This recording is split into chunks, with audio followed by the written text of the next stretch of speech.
Well, good morning. Ryan Beatty is a Sedgwick County Commissioner. He's also a businessman, the owner of the Mattress Hub businesses in the area. He's a minister, although not now active in that role in the traditional sense. He's a family man and former baseball player, having played for a season in the minor leagues in 2004. Ryan serves now as the commission chair on the county commission, a responsibility that's passed on to others following a one-year stint in that position. I don't know Ryan as a close friend. I've had lunch with him after being introduced to him by others. I correspond with him somewhat regularly on matters pertaining to local government. Ryan always responds, and he does so with grace and good knowledge on the subject. He's also begun a video series, which he has on his website as well as on YouTube. In this series, he interviews various people in an extended conversational fashion. Former Commissioner Lacey Cruz and current Mayor Lily Wu have been his guests, along with Ben Davis, Ryan's campaign manager. These interviews are interesting, informative, and they give me a new perspective on people who I don't know personally, but who I know about through the media. They've also gotten me to consider just how I form opinions of others. What information do I use to help me form my opinion? Where do I get that information? How accurate is the information that I receive?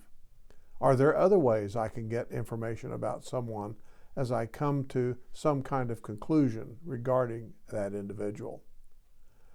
Well, I can tell you that my opinions of those that Ryan have interviewed who are in public life, Lacey Cruz and Lily Wu, those opinions of mine have changed after seeing the interviews that they did with him.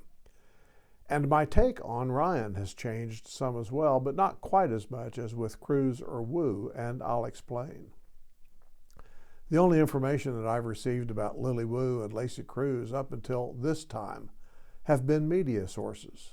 I've only recently become a friend of Lacey on Facebook, and I've not had any personal interaction with Lily Wu. Media reporting locally tries to be unbiased, but as you know, there's no such thing as unbiased media reporting, whether local or national.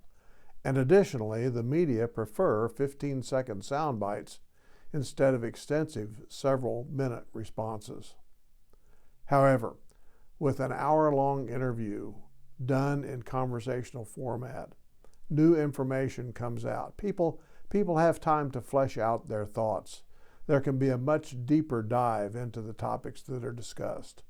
Emotions and if I can say it this way, an opening into the soul of that person becomes more accessible.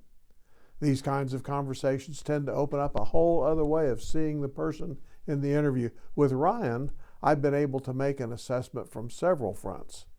Our conversation over lunch, his conversation with me via email as we discuss the business of the county, these interviews that he does with these people, the local media, his posts on social media, all of these tend to give me a much better and more well-balanced view of Ryan than any single source ever could. I can't say that I know Ryan well, but I think I have a much better perspective on his makeup than I ever could have had if I had used but one source for my information. Now, this principle works the same way with anyone we might meet or know of. I need to get several perspectives of a person before setting in stone my opinion of that person. And if it's not possible to obtain several viewpoints of a person, I need to understand that my opinion of that person may well be flawed, and I need to be open to readily and willingly change my thoughts about that person if and when I get additional information. Well, think about it. How often do we form some kind of an opinion about someone just based on a brief encounter of some kind or some secondhand information of some kind? And how often do we let that opinion become cemented in our minds regardless of how accurate it really is?